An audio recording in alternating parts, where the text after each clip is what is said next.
നമസ്കാരം. ശ്രീമദ് ഭാഗവതം മൂലം പ്രഭാഷണം ഭാഗം 91. ഓം ഗം ഗണപതയേ നമ. ഓം സം സരസ്വതേ സ്വാഹ.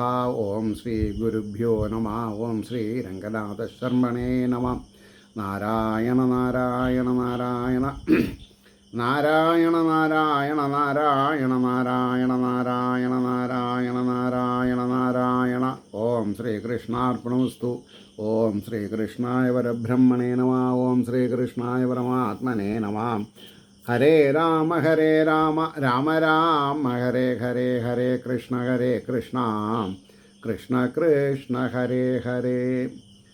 ശ്രീമദ് ഭാഗവതം പ്രഥമസ്കന്ധം 8-ാം അധ്യായത്തിലെ 2-ാമത്തെ ശ്ലോകമാണ് ഇനി പറയേണ്ടത്. തേ നിനിയോദകം സർവേ വിലപ്യ ച ഭൃശം പുനഃ ആപ്ലുതാ ഹരിപാദാബ്ജ രജപൂതസരിജ്ജലേ.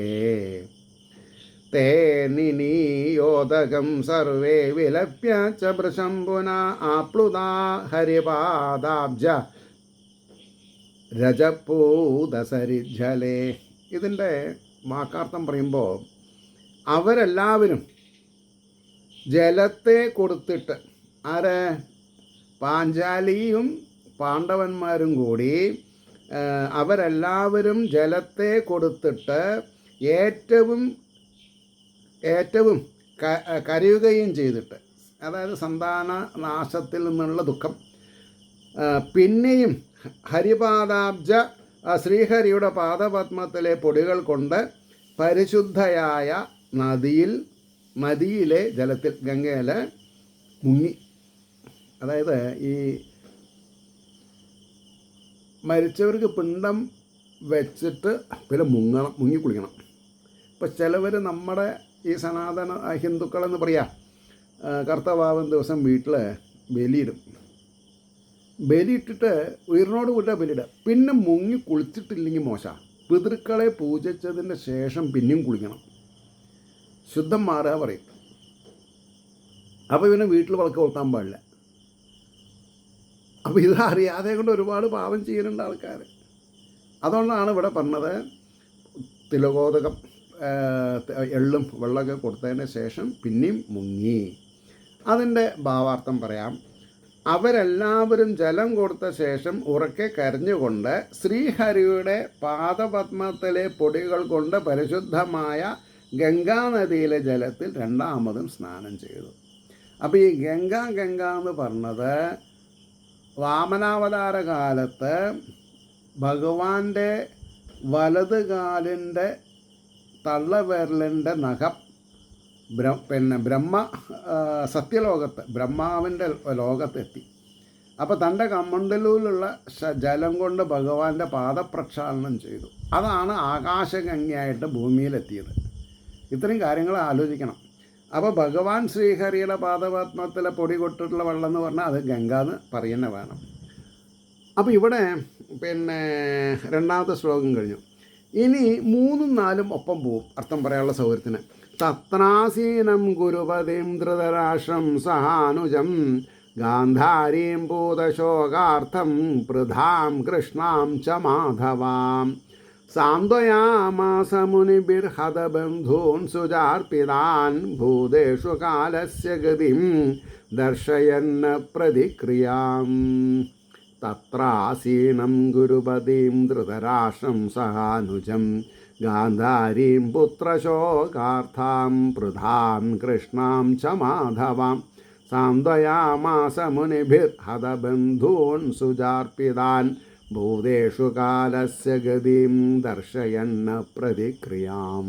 എന്താ അതിനർത്ഥം? അവിടെ ഇരിക്കുന്ന അനുജന്മാരോടുകൂടിയ ധർമ്മപുത്രനെയും ധൃതരാഷ്ട്രരെയും ഗാന്ധാരിയെയും പുത്രദുഃഖത്താൽ ക്ലേശിക്കുന്ന കുന്തിയെയും പാഞ്ചാലിയെയും ദുഃഖത്തോടുകൂടിയ ഹനിക്കപ്പെട്ട ബന്ധുക്കളോടുകൂടിയവരെയും മുനികളോടുകൂടിയ ശ്രീകൃഷ്ണൻ ഭൂതങ്ങളിൽ തടുക്കാൻ കഴിയാത്തതായ കാലത്തിൻ്റെ ഗതിയെ, അത് പ്രത്യേകം ശ്രദ്ധിക്കണം, തടുക്കാൻ കഴിയാത്തതായ കാലത്തിൻ്റെ ഗതി, ആർക്കും ഒന്നും ചെയ്യാൻ പറ്റില്ല. അവരവരുടെ കാലത്തിൻ്റെ ഗതിയെ നിശ്ചയിച്ചിട്ടുണ്ട്. എന്ന് പറഞ്ഞാൽ അവരവരുടെ പാപപുണ്യങ്ങളുടെ ഏറ്റക്കുറച്ചിലാണ് നമ്മുടെ കാലഗതി എന്ന് പറഞ്ഞത്. അത് ചെയ്തു പോയ കർമ്മത്തിൽ നിന്നുണ്ടായിട്ടുള്ളതാണ്. അതിനെ അന്യതാകരിക്കാൻ ഒരു ദേവീ ദേവന്മാരും നമ്മളെ സഹായിക്കില്ല.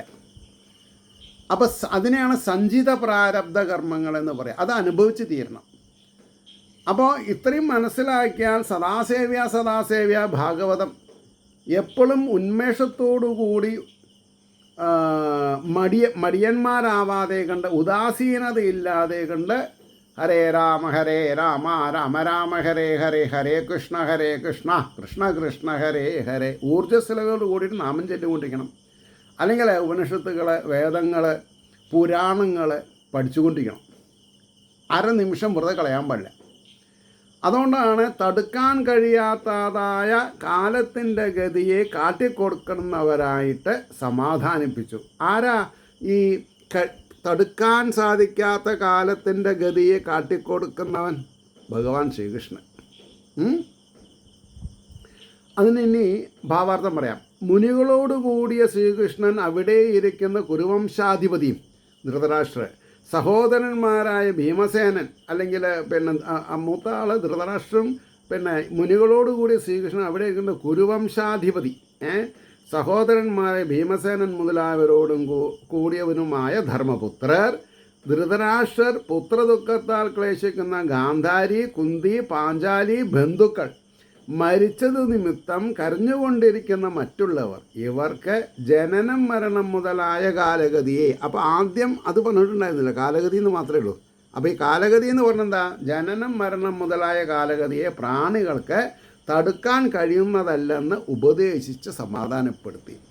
ഈ ഉപദേശമാണ് ഭാഗവതത്തിൽ. ഈ ഉപദേശങ്ങൾ നമ്മൾ മനസ്സിലാക്കിയാതെ കൊണ്ട് നമ്മളിത് കാണാപാഠം പഠിച്ച് അല്ലെങ്കിൽ പുസ്തകം നോക്കി വായിച്ചിട്ട് എന്താ കാര്യം? ശ്ലോകങ്ങൾ ചൊല്ലിയിട്ട് എന്താ കാര്യം? ഞാൻ അതുകൊണ്ടാണ് പറയാൻ കാരണം, ഗ്രന്ഥമുള്ളവർ ആദ്യം ചെയ്യേണ്ടത് ഈ ശ്ലോകങ്ങളെയും അതിൻ്റെ വാക്കാർത്ഥത്തിനെയും അവിടെ നിർത്തുക. എന്നിട്ട് ആഖ്യാനം മാത്രം ഒരു 3-4 പ്രാവശ്യം വായിക്കാം. അപ്പം നിങ്ങൾക്ക് അതിൻ്റെ ഒരു എന്താണെന്നാ പറയുക, കാലഗതി, ഇതിൻ്റെ ഒരു കാലഗതി ഉണ്ട്. അപ്പോൾ നമ്മൾക്ക് മനസ്സിന് എന്തെന്നില്ലാത്തൊരു ഊർജം കിട്ടും. ആ ഊർജം ഇല്ലാതെ കണ്ട് നമ്മൾ ജീവിക്കരുത് എന്ന് എനിക്ക് നിർബന്ധമുണ്ട്. ഇനി 5ാമത്തെ ശ്ലോകം നോക്കൂ. സാധയിത്വാ ജാതശത്രോ അജാതശത്രോ. സാധയിത്വാ അജാതശത്രോ. അവിടെ സാധയിത്വാ ജാതശത്രു എന്നല്ല, അർത്ഥം അറിയണ്ടേ, അപ്പോഴല്ലേ നമുക്ക് നിർത്താൻ പറ്റുള്ളൂ. സാധയിത്വാ അജാതശത്രോ. അജാതശത്രു എന്ന് പറഞ്ഞാൽ ധർമ്മപുത്രർ, ആർക്കും ശത്രു ഇല്ല അദ്ദേഹത്തിന്. സ്വരാജം ഗിതവൈർഹൃദം ഘാതയിത്വാ സദോ രാജ്ഞാ കജസ്പർശക്ഷതായുഷാം. സാധയിത്വാ അജാതശത്രോ സ്വരാജം ഗിതവൈർഹൃദം ഘാതയിത്വാ സദോ രാജ്ഞാ കജസ്പർശക്ഷതായുഷാം. ഇതിനർത്ഥം പറയാം, വഞ്ചകന്മാരാൽ അപഹരിക്കപ്പെട്ട ധർമ്മപുത്രരുടെ സ്വരാജത്തെ സാധിപ്പിച്ചിട്ട് തലമുടിയുടെ സ്പർശനം നിമിത്തം ക്ഷയിച്ച ആയുസ്സോടുകൂടിയ അസത്തുക്കളായ രാജ്ഞാക്കന്മാരെ വധിപ്പിച്ചിട്ട് അവിടെ നിന്നിട്ടില്ല. ഇനി ശ്ലോകം വരുന്നുണ്ട്. അവിടെ വധിപ്പിച്ചിട്ട് നിർത്തിയിട്ടുള്ളൂ. ഈ കഥ എങ്ങനെയാണ്? അതായത് പാഞ്ചാലി ഒരവസരത്തിൽ താൻ അശുചിയായിട്ടിരിക്കുമ്പോൾ, ഏകവസ്ത്രധാരിയായിട്ടിരിക്കുമ്പോൾ തന്നെ ദുസ്സാസനൻ അർജുനൻ്റെ രാജസഭയിൽ വിവസ്ത്രയാക്കി. അന്ന് തലമുടി വെച്ചിട്ടതാണ്, ഇതിനി കെട്ടണം എന്നുണ്ടെങ്കിൽ എന്നെ മാനഭംഗപ്പെടുത്താൻ വന്ന ദുസ്സാസനെ കൊന്ന ചോര കൈകൊണ്ട് വേണം ഈ തലമുടി കെട്ടാൻ എന്നൊരു പ്രതിജ്ഞ ചെയ്തിട്ടുണ്ട്. അതുകൊണ്ടാണ് പറഞ്ഞത്, അതിൻ്റെ എന്താ പറയുക, അതിൻ്റെ ഭാവാർത്ഥം പറയുമ്പോൾ നിങ്ങൾക്ക് മനസ്സിലാവും. ഭഗവാൻ ശ്രീകൃഷ്ണൻ ചതിയന്മാരായ ദുര്യോധനാദികൾ അപഹരിച്ചതായ ധർമ്മപുത്രരുടെ രാജ്യത്തെ അദ്ദേഹത്തിന് തന്നെ സ്വാധീനപ്പെടുത്തി കൊടുക്കുകയും ദ്രൗപദിയുടെ തലമുടി പിടിച്ചു വലിക്കുക മുതലായ അന്യായ പ്രവൃത്തികൾ നിമിത്തം ആയുസ് നശിച്ചവരായ ദുര്യോധനാദികളെ ഭീമസേനൻ, അർജുനൻ മുതലായവരെ കൊണ്ട് വധിപ്പിക്കുകയും ചെയ്തു. അതായത് ഒന്നുകൂടി വായിക്കാം. ഭഗവാൻ ശ്രീകൃഷ്ണൻ ചതിയന്മാരായ ദുര്യോധനാദികൾ അപഹരിച്ചതായ ധർമ്മപുത്രരുടെ രാജ്യത്തെ അദ്ദേഹത്തിന് തന്നെ സ്വാധീനപ്പെടുത്തി കൊടുക്കുകയും ദ്രൗപദിയുടെ തലമുടി പിടിച്ചു വലിക്കുക മുതലായ അന്യായ പ്രവൃത്തികൾ നിമിത്തം ആയുസ് നശിച്ചവരായ ദുര്യോധനാദികളെ ഭീമസേനൻ, അർജുനൻ മുതലായവരെ കൊണ്ട് വധിപ്പിക്കുകയും ചെയ്തു. പറഞ്ഞോ? ഇനി 6ാമത്തെ ശ്ലോകം നോക്കിക്കോളൂ. യാജയിത്വാ അശ്വമേധൈസ്തം ത്രിഭിരുത്തമകൽപകൈഃ തദൃശപാവനം ദിക്ഷു ശതമന്യോരിവാതനോത്. യാജയിത്വാ അശ്വമേധൈസ്തം ത്രിപുരത്തമകൽപകൈ തദൃശപാവനം ദിക്ഷു ശതമന്യോരിവാതനോത്. അതായത് അതിശ്രേഷ്ഠങ്ങളായ 3 അശ്വമേധ യാഗങ്ങളെ കൊണ്ട് അവനെ യജിപ്പിച്ചിട്ട്, ധർമ്മപുത്രരെ, പരിശുദ്ധമായ അവൻ്റെ കീർത്തിയെ ഇന്ദ്രൻ്റേതെന്ന പോലെ ദിക്കുകളിൽ വ്യാപിപ്പിച്ചു. ശ്രീകൃഷ്ണൻ. അതിൻ്റെ ഭാവാർത്ഥം നോക്കുക. ഉത്തമ രീതിയിലുള്ള 3 അശ്വമേധം. ആ ഉത്തമ രീതി എന്നുള്ളത് പ്രത്യേകം ശ്രദ്ധിക്കണം. ധർമ്മപുത്രർക്ക് നടത്തിക്കൊടുത്ത് 100 അശ്വമേധം ചെയ്തിരിക്കുന്ന ഇന്ദ്രൻ്റെ കീർത്തി ദിക്കുകളിൽ പരന്നിരിക്കുന്ന വിധം ധർമ്മപുത്രരുടെ പരിശുദ്ധമായ കീർത്തിയെ ദിക്കുകളിൽ പരത്തി. ഇവൻ വരാൻ പോകുന്ന സംഗതികളാണ്, അവയെ ഇവിടെ സംഗ്രഹിച്ചു എന്ന് മാത്രം. അപ്പോൾ ഇനി 7ഉം 8ഉം ശ്ലോകങ്ങളൊപ്പം പോകും. അതെങ്ങനെ? ആമന്ത്ര്യ പാണ്ഡുപുത്രാംശ ശൈനയോദ്ധവ സംയുത ദ്വൈവായനാധിവിപ്രൈ പൂജിതൈ പ്രതിപൂജിത ഗന്ധും കൃതമതിർബ്രഹ്മൻ ദ്വാരകാമൃതമാസ്ഥിത ഉപലേഭേ അഭിധാവന്തീം ഉത്തരാം ഭയവിഹ്വലാം. വളരെ ഈ അർത്ഥം അറിയുമ്പോൾ ഉണ്ടാവുന്ന ഒരു സന്തോഷം മുഴുവൻ അറിയില്ല കേട്ടോ. ഇനി അതും വേണമല്ലോ പറയാം. ഏകദേശം കാര്യങ്ങളൊക്കെ മനസ്സിലാവും. ആമന്ത്ര്യ പാണ്ഡുപുത്രാം ശാസനയോദ്ധവ സംയുത ദ്വൈവായനാധിവിപ്രേ പൂജിതേ പ്രതിപൂജിത ഗന്ധം കൃതമതിർബ്രഹ്മൻ ദ്വാരകാമൃതമാസ്ഥിത ഉപലേഭേ അഭിധാവന്തീം ഉത്തരാം ഭയവിഹ്വലാം.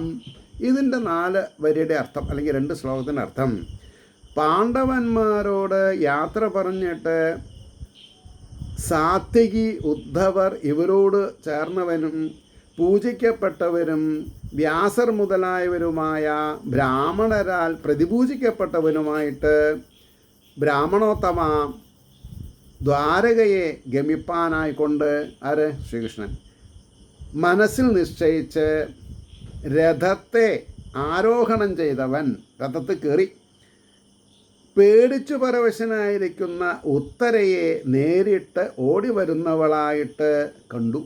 ആ രംഗം, അതായത് മഹാഭാരത യുദ്ധമൊക്കെ കഴിഞ്ഞ് ദ്വാരകയിലേക്ക് മടങ്ങിപ്പോവാൻ ഭഗവാൻ തൻ്റെ സതീർത്ഥന്മാരോടുകൂടി ദേവരഥത്ത് കയറി. അപ്പോഴാണ് ഉത്തര ഭയവിഹുലയായിട്ട് ഓടി വരുന്നത്, ഭഗവാന്റെ നേരെ ഓടി വരുന്നതായിട്ട് കണ്ടു എന്നാണ് പറഞ്ഞത്. അപ്പോൾ അതിൻ്റെ ഭാവാർത്ഥം പറയുമ്പോൾ ശരിക്കും മനസ്സിലാക്കാം. ശ്രീകൃഷ്ണൻ പാണ്ഡവരോട് യാത്ര പറഞ്ഞ് സമ്മതം വാങ്ങി സാത്വികി ഉദ്ധവർ എന്നീ മന്ത്രികളോടൊരുമിച്ച് തന്നാൽ പൂജിക്കപ്പെട്ട വ്യാസാദി ബ്രാഹ്മണരാൽ ഇങ്ങോട്ടും വന്ദിക്കപ്പെട്ടവനായിട്ട്. ഇത് ഗിവ് ആൻഡ് ടേക്കാണ്. ഗീവ് റെസ്പെക്റ്റ്, ടേക്ക് റെസ്പെക്റ്റ് എന്നാണ്. ഗീവ് ലവ്, മറ്റുള്ളവരെ സ്നേഹിക്കുക, അപ്പോൾ അവർ നമ്മളെ സ്നേഹിക്കും. പ്രശ്നമുണ്ടോ? അപ്പോൾ ഈ LOV എന്നുള്ളതൊരു പ്രശ്നക്കാരനാണ്. എല്ലാ ഭാഗത്തും ഇതന്നെ ഉപയോഗിക്കുക. പക്ഷേ അവിടെ മാനദണ്ഡങ്ങൾ വേറെയാണെന്നുള്ളത് നമ്മൾ ആദ്യം മനസ്സിലാക്കണം. അപ്പം ഇങ്ങോട്ടും വന്ദിക്കപ്പെട്ടവനായിട്ട് ദ്വാരയ്ക്ക് പോവാൻ ഉറച്ചു. തേരിൽ കയറിയിരുന്നപ്പോൾ അഭിമന്യുവിൻ്റെ ഭാര്യയായ ഉത്തര, ഈ അഭിമന്യു ആരാ? തൻ്റെ സഹോദരിയുടെ മകനാണ്. ഉത്തരേനാണ് വിവാഹം കഴിച്ചിട്ടുള്ളത്. പേടിച്ച് പരവശയായിട്ട് തൻ്റെ നേർക്ക് പാഞ്ഞു വരുന്നതിനെ കണ്ടു. ഉത്തരോ വാച, ഉത്തരാ വാച ആരോട് പറഞ്ഞു? ശ്രീകൃഷ്ണനോട്. പാഹി പാഹി മഹായോഗിൻ ദേവദേവ ജഗൽപതേ ന അന്യം ത്വദ്ഭയം പശ്യേ യത്ര മൃത്യു പരസ്പരം. പാഹി പാഹി മഹായോഗിൻ, കാക്കണേ കാക്കണേ, രക്ഷിക്കണേ രക്ഷിക്കണേ എന്നാ. പാഹി പാഹി മഹായോഗിൻ ദേവദേവ ജഗൽപതേ ന അന്യം തദ്ഭയം പശ്യേ യത്ര മൃത്യു പരസ്പരം. അതിനർത്ഥം പറയാം, മഹാനായ യോഗിയായുള്ളവേ. ആരെ? ശ്രീകൃഷ്ണൻ ആരാ? മഹായോഗിയാണ്, മഹായോഗി. അപ്പോൾ മഹാനായ യോഗിയായുള്ളവേ, ദേവന്മാർക്കും ദേവനായുള്ളവേ, വെറും ഒരു പശുക്കളെ മേഖല ആളല്ല, ദേവന്മാർക്കും ദേവനായോവേ, ലോകപാല, രക്ഷിച്ചാലും രക്ഷിച്ചാലും അങ്ങയെ ഒഴിച്ച് അന്യനെ രക്ഷയായിട്ട് ഞാൻ കാണുന്നില്ല. ഇതായിരിക്കണം നമ്മുടെ മനസ്സിൽ.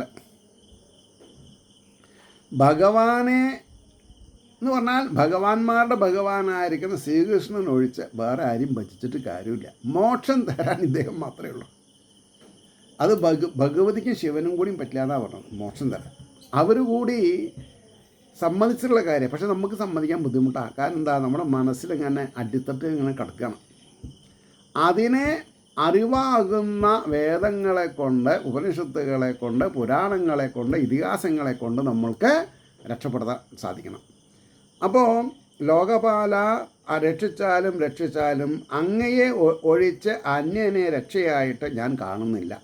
യാതൊരുവരിൽ പരസ്പരം അന്യോന്യം മരണം, അതായത് യാതൊരുവരിൽ അന്യോന്യം മരണം, അതായത് അങ്ങയെ ആശ്രയിച്ചിട്ട് മരണമില്ല എന്ന് പറഞ്ഞാൽ എന്താ അർത്ഥം? അവർ ജനിക്കില്ല എന്നർത്ഥം. ഈ ജപ്പത്തെ കാര്യമില്ല. ജനന മരണങ്ങളിൽ നിന്ന് നമുക്ക് രക്ഷപ്പെടാൻ പറ്റും. അതിൻ്റെ ഭാവാർത്ഥം പറയാം. ഉത്തര പറഞ്ഞു ശ്രീകൃഷ്ണനോട്, മഹായോഗിയും ദേവന്മാർക്ക് ദേവനും ലോകത്തിൻ്റെ നാഥനുമായ കൃഷ്ണ, രക്ഷിക്കണേ. നിന്തിരുവടിയല്ലാതെ അഭയസ്ഥാനമായിട്ട് അന്യനെ ഞാൻ കാണുന്നതേയില്ല. ബാക്കിയുള്ളവരൊക്കെ താഴെയാണ്, കൃഷ്ണൻ്റെ താഴെയാണ്. ഈ ഭഗവതി എന്ന് പറഞ്ഞത് വിഷ്ണു സോദരി, ശ്രീകൃഷ്ണ സോദരി എന്നാ, സഹോദരിയാണ്. അപ്പോൾ ഞാൻ കാണുന്നതേ ഇല്ല അഭയസ്ഥാനമായിട്ട്. നിന്തിരുവടിയല്ലാതെ അഭയസ്ഥാനമായിട്ട് അന്യനെ ഞാൻ കാണുന്നതേ ഇല്ല. എന്തുകൊണ്ടെന്നാൽ മറ്റുള്ളവരെല്ലാം അന്യോന്യം മരണഭയമുള്ളവരാണല്ലോ. അതായത് ഈ പരമാത്മ ചൈതന്യം അല്ലാത്ത ബാക്കിയുള്ളവരൊക്കെ മറ്റുള്ളവരെല്ലാം അന്യോന്യം മരണഭയമുള്ളവരാണ്. 10ാമത്തെ ശ്ലോകം നോക്കാം. അഭിദ്രവതി മാം ഈശ, മാമീശ എന്ന് വായിക്കരുത്, മാം ഈശ. അപ്പോഴാണ് സബ്ജക്റ്റ് അറിയണവരാന്നുള്ളൊരു ബോധം വരുള്ളൂ. മാം ഈശ, അഭിദ്രവതി മാം ഈശ സരസ്തപ്തായ സോ വിഭോ കാമം ദഹതു മാം നാഥ മാം മേ ഗർഭോ നിപാത്യതാം. അഭിദ്രവതി മാമീശ സരസ്തപ്തായ സോ വിഭോ കാമം ദഹതു മാം നാഥ മാം മേ ഗർഭോ നിപാത്യതാം. സർവത്തിനും ശക്തനായുള്ളവേ. ഇനി അതിനേക്കാൾ വലിയ ഒരു ചമൽക്കാരം പറയാനില്ല. സർവത്തിനും വിഭോ, വിഭു, വിഭോ എന്ന് പറഞ്ഞാൽ എന്താർത്ഥം? സർവത്തിനും ശക്തനായുള്ളവേ, രക്ഷിതാവേ. തപിക്കപ്പെട്ട ഇരുമ്പ് മുനയോടുകൂടിയ, ചൂടുള്ള ഇരുമ്പ് മുനയോടുകൂടിയ ബാണം എന്നെ അഭിദ്രവിക്കുന്നു, എൻ്റെ നേരിലേക്ക് വരുന്നു. എന്നെ ഇഷ്ടം പോലെ ദഹിപ്പിക്കട്ടെ. എന്നെ ദഹിപ്പിച്ചുകൊണ്ട് കുഴപ്പമില്ല, പക്ഷെ എൻ്റെ വയറ്റിലുള്ള കുട്ടീനെ അങ്ങ് രക്ഷിക്കണമെന്നാണ്. എന്നെ രക്ഷിക്കണ്ട, ഞാൻ മരിച്ചാൽ എനിക്ക് കുഴപ്പമില്ല. അല്ലയോ രക്ഷിതാവേ, എൻ്റെ ഗർഭം നിവധിക്കപ്പെടാതിരിക്കണം, എൻ്റെ കുഞ്ഞ് ശ്രവിക്കപ്പെടാതെ ഇരിക്കണം. ഒരമ്മയുടെ അഭിലാഷമാണത്. അതിൻ്റെ ഭാവാർത്ഥം ഈശ്വര പ്രഭോ, കത്തിക്കാളുന്ന ശല്യത്തോടു കൂടിയ ബാണം, അതായത് ഈ പാണ്ഡവന്മാരുടെ തരി ബാക്കി ഉണ്ടാവാൻ പാടില്ല പറഞ്ഞിട്ടാണ്. പാണ്ഡവകുലം നശിക്കണം എന്ന് പറഞ്ഞിട്ടാണ് ഉത്തരയ്ക്ക് അമ്പ് ചെയ്യണത്. അപ്പോൾ കത്തിക്കാളുന്ന ശല്യത്തോടു കൂടിയ ബാണം എൻ്റെ നേർക്ക് വരുന്നു. ആ ബാണം അതിൻ്റെ ഇഷ്ടം പോലെ എന്നെ ദഹിപ്പിച്ചു കൊള്ളട്ടെ, കുഴപ്പമില്ല, അതിൽ എനിക്ക് ദുഃഖമില്ല, എൻ്റെ ഗർഭം നശിക്കാതിരിക്കണം. സൂതാ ഉവാച, സൂതൻ ഇങ്ങനെ സംസാരം ഉണ്ടായി എന്ന് ശൗനകാദികളോട് പറയുന്നു. ഉപധാര്യ വചസ്തസ്യ ഭഗവാൻ ഭക്തവത്സല. ആ ഒരു സല്യൂട്ടേഷൻ. ഭഗവാൻ ആരാ? ഭക്തവത്സല. ഭഗവാൻ ഭക്തവത്സല. അപാണ്ഡവമിതം, പാണ്ഡവന്മാർ ഇല്ലാത്തൊരു ഭൂമിയായി തീരണം. അവപാണ്ഡവമിതം കർത്തും ദ്രൗണേരസ്ത്രമബുദ്ധ്യത. ദ്രൗണേ എന്ന് പറഞ്ഞാൽ ദ്രോണാചാര്യൻ്റെ മകനായിരിക്കുന്ന അശ്വത്ഥാമാവ്. ദ്രൗണേരസ്ത്രം അബുദ്ധ്യതാം, അബുദ്ധ്യത എന്നാണ് വായിക്കുക കേട്ടോ. അപ്പോൾ ഭക്തന്മാരിൽ സ്നേഹമുള്ള, അതാണ് ഭഗവാൻ ഭക്തവത്സല. അപ്പോൾ ഭക്തന്മാരിൽ സ്നേഹമുള്ള ശ്രീകൃഷ്ണൻ അവളുടെ വചസ്സിനെ, വാക്കുകളെ നന്നായി ധരിച്ചിട്ട് മനസ്സിലാക്കിയിട്ട് ഇങ്ങനെ ഇതിനെ, ഈ ലോകത്തെ പാണ്ഡവന്മാരോട് കൂടാത്തതായിട്ട് ചെയ്യുവാനായിക്കൊണ്ടുള്ള ഈ അസ്ത്രത്തെ ദ്രോണപുത്രൻ്റെ അസ്ത്രമാണെന്ന് അബുദ്ധ്യത ധരിച്ചു. ഭഗവാൻ മനസ്സിലായി കാര്യം എന്ന് സൂതര് ശൗനകാദികളോട് പറയുന്നു. അപ്പം അതിൻ്റെ ഭാവാർത്ഥം പറയാം. ഉത്തരയുടെ വാക്കു കേട്ട് ഭക്തവത്സലനായ ഭഗവാൻ ശ്രീകൃഷ്ണൻ ആലോചിച്ചപ്പോൾ, ഈ ആലോചന നമുക്കില്ല, ഭഗവാൻ ആലോചിച്ചിട്ടേ പറയുള്ളൂ. ആലോചിച്ചപ്പോൾ അർജുനൻ അപമാനിച്ചത് നിമിത്തം കോപിച്ച അശ്വത്ഥാമാവ് ഈ തലയിലുള്ള മുടി, മണിയോടുകൂടി മുടി എടുത്ത് സമാധാനിപ്പിച്ചുവല്ലോ ദ്രൗപദീനെ. അപ്പോൾ അത് നിമിത്തം കോപിച്ച അശ്വത്ഥാമാവ്, അതായത് ഈ മൂഢത്വം അധികരിച്ചാൽ എത്ര അപമാനിച്ചാലും ദേഷ്യം കൂടുകയുള്ളൂ. അതാണ് ഈ കാമക്രോധ മത മത്സര ലോഭ ഭയാദികൾ നശിപ്പിച്ചിട്ടില്ലെങ്കിൽ ആരും രക്ഷപ്പെടില്ല. അതുകൊണ്ടാണ് പറഞ്ഞത്, അപമാനിച്ചു നിന്നും കോപിച്ച അശ്വത്ഥാമാവ് ഈ ലോകത്തെ പാണ്ഡവഹീനമാക്കി തീർപ്പാനായി, പാണ്ഡവന്മാരുണ്ടാവാൻ പാടില്ല, പ്രയോഗിച്ചിരിക്കുന്ന ബ്രഹ്മാസ്ത്രമാണ് ഉത്തരയുടെ നേർക്ക് പാഞ്ഞു വരുന്നതെന്ന് ഭഗവാന് മനസ്സിലായി. അപ്പോൾ 12ാമത്തെ ശ്ലോകം. തർഹ്യേവാധ എന്നല്ല, തർഹി ഏവ അധ, മൂന്ന് വാക്കായി. തർഹി ഏവ അധ മുനിശ്രേഷ്ഠ പാണ്ഡവ പഞ്ചസായകാൻ ആത്മനോ അഭിമുഖാൻ ദീപ്താൻ അലക്ഷ്യാം സ്ത്രാണ്യുപാദതു. അലക്ഷ്യാൻ ലക്ഷ്യമില്ലാതെ കൊണ്ടാക്കണം അതിന്. അപ്പോൾ തർഹ്യേവ അധ മുനിശ്രേഷ്ഠ പാണ്ഡവ പഞ്ചസായകാൻ ആത്മനോ അഭിമുഖാൻ ദീപ്താൻ അലക്ഷ്യ അസ്ത്രാണ്യുപാദതു. പാണ്ഡവന്മാർ അപ്പോൾ തന്നെ ഹേ മുനിശ്രേഷ്ഠ, ഉജ്ജ്വലിക്കുന്നവയും തങ്ങളുടെ നേർക്കു വരുന്നതുമായ ആ പഞ്ചസായകാൻ 5 ബാണങ്ങളെ ഓരോരുത്തർക്കും ഓരോ കണ്ടിട്ട് അസ്ത്രങ്ങളെ എടുത്തു പ്രതികരിക്കാൻ വേണ്ടിയിട്ട്. അപ്പോൾ അത് പറയാം, ഭാവാർത്ഥം പറയാം. ഹേ മുനിശ്രേഷ്ഠ, അതായത് ശൗനകാദികളെ, അപ്പോൾ തന്നെ പാണ്ഡവന്മാർ അത്യന്തം ഉജ്ജ്വലിച്ചുകൊണ്ട് അവരുടെ നേർക്ക് വരുന്ന 5 ബാണങ്ങളെ കണ്ടു. ഉടനെ അവരും അസ്ത്രങ്ങളെടുത്തു. ബ്രഹ്മാസ്ത്രം ഒന്നാണെങ്കിലും 5ആയി പിരിഞ്ഞ് 5 പേരുടെ നേർക്ക് ഒരേ സമയത്തിൽ പ്രവേശിച്ചു എന്നാ. അപ്പോൾ അടുത്ത ശ്ലോകം എന്താ ഉണ്ടായത്? 13ാമത്തെ ശ്ലോകം. വ്യസനം വീക്ഷ്യ തത്തേഷാം അനന്യവിഷയാത്മനാം സുദർശനേന സ്വഅസ്ത്രേണ സ്വാനാം രക്ഷാം മൃതാദ് വിഭൂ. എന്താ അവസ്ഥ? തൻ്റെ കയ്യിലുള്ള സുദർശന ചക്രം കൊണ്ട് ബ്രഹ്മാസ്ത്രത്തെ നിർവീര്യമാക്കി. ആരെ? ഭഗവാൻ. അതുകൊണ്ടാണ് നമ്മൾ ആരേനെ ശരണം പ്രാപിക്കേണ്ടത്? ദേവന്മാരല്ല, ദേവന്മാരുടെ ദേവനായിരിക്കുന്ന സാക്ഷാൽ ജഗദീശ്വരനെ. അതാണ് ഈ പറയുന്ന ശ്രീകൃഷ്ണൻ. പറഞ്ഞ മനസ്സിലായോ എനിക്കറിയില്ല. ദേവന്മാരെ കൂട്ടാക്കാതെ കണ്ട് ദേവാദിദേവനായിരിക്കുന്ന കൃഷ്ണനിൽ പ്രേമം ഉണ്ടായാൽ ആ ഭഗവാൻ, ഭക്തന്മാരുടെ വാത്സല്യത്തെ മാനിക്കുന്ന ആ ഭഗവാൻ ഭക്തന്മാരുടെ യോഗക്ഷേമം നോക്കും. അതുകൊണ്ടാണ് പറഞ്ഞത് വ്യസനം വീക്ഷതേഷാമനന്യ വിഷയാത്മനാം സുദർശനേന സ്വാസ്ത്രേണ സ്വാനാം രക്ഷാം യഥാത് വിഭൂ. അന്യവിഷയത്തിൽ മനസ്സിനെ പ്രവേശിക്കാത്തവരും. നമ്മൾ ആരായിരിക്കണം? അന്യവിഷയങ്ങളിൽ മനസ്സിനെ വ്യാപിപ്പിക്കാത്തവരാണെങ്കിൽ മാത്രമേ ഭാഗവതത്തിൻ്റെ ഉദ്ദേശ ലക്ഷ്യം. ഭാഗവതം നമ്മൾ എന്തിനാണ് പഠിക്കുന്നത്? കാശുണ്ടാവാനായിരിക്കരുത്. അത് നടക്കില്ല. കാശുണ്ടാവാൻ നമ്മൾ നല്ല മാർഗങ്ങൾ ആരായന്നെ വേണം. മോക്ഷത്തിന് വേണ്ടിയിട്ടായിരിക്കണം. ശ്രീകൃഷ്ണ പ്രീതിക്ക് വേണ്ടിയിട്ട് ഭാഗവതം പഠിക്കാം.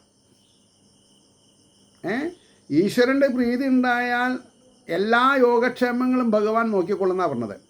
അപ്പോൾ ഇവിടെ അന്യവിഷയത്തിൽ മനസ്സിനെ പ്രവേശിക്കാത്തവരും സ്വഭക്തന്മാരുമായ അവരുടെ ആ വ്യസനത്തെ കണ്ടിട്ട് സ്വന്തം വസ്ത്രമായ സുദർശനം കൊണ്ട് സർവസമർത്ഥനായ ശ്രീകൃഷ്ണൻ രക്ഷയെ ചെയ്തു. അപ്പം ഞാനൊരു കാര്യം ചോദിക്കട്ടെ, ഈ പാണ്ഡവന്മാർ പറഞ്ഞു കരഞ്ഞുവോ? കൃഷ്ണ ഞങ്ങളെ രക്ഷിക്കണമെന്ന് പറഞ്ഞോ? ഇല്ല. അവരെ ആ ബ്രഹ്മാസ്ത്രം വരണ സമയം ആരും കണ്ടു? കൃഷ്ണൻ കണ്ടു. കൃഷ്ണന് സഹിക്കുമോ? പാണ്ഡവന്മാർക്ക് ധർമ്മത്തിന് ചുരി വരണമെന്ന് ഭഗവാൻ ആഗ്രഹിക്കില്ല. ഭഗവാൻ എന്തുകൊണ്ടാണ് പാണ്ഡവപക്ഷത്ത്? ധർമ്മം വധ ധർമ്മം ചര, ധർമ്മത്തിൻ്റെ ഭാഗത്താണ് ഭഗവാൻ. അപ്പം നമ്മൾ ധർമ്മം ചെയ്യണം. അതെങ്ങനെ അറിയാം? ധർമ്മമേത് അധർമ്മമേത് എന്ന് നമുക്ക് അറിയാൻ സാധിക്കണം.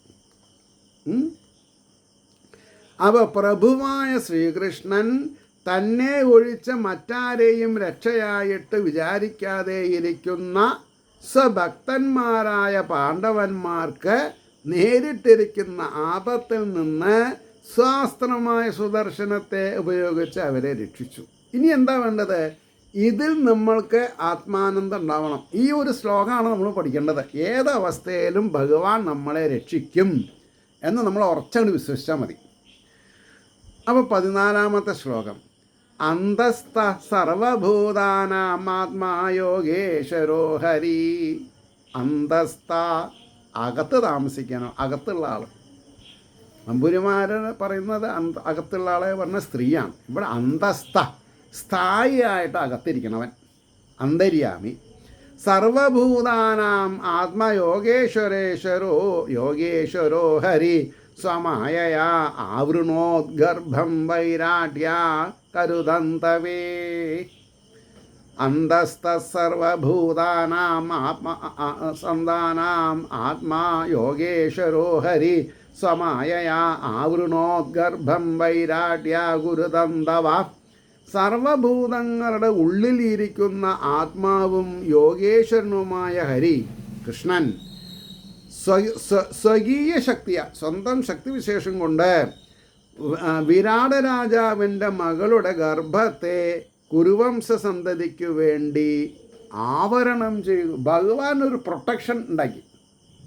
തൻ്റെ സുദർശന ചക്രം കൊണ്ട് ഉത്തരയുടെ ഗർഭത്തിലുള്ള പരീക്ഷിത്ത് എന്നറിയപ്പെടാൻ പോകുന്ന ആ ബാലൻ്റെ ഭ്രൂണത്തെ സംരക്ഷിച്ചു ഭഗവാൻ.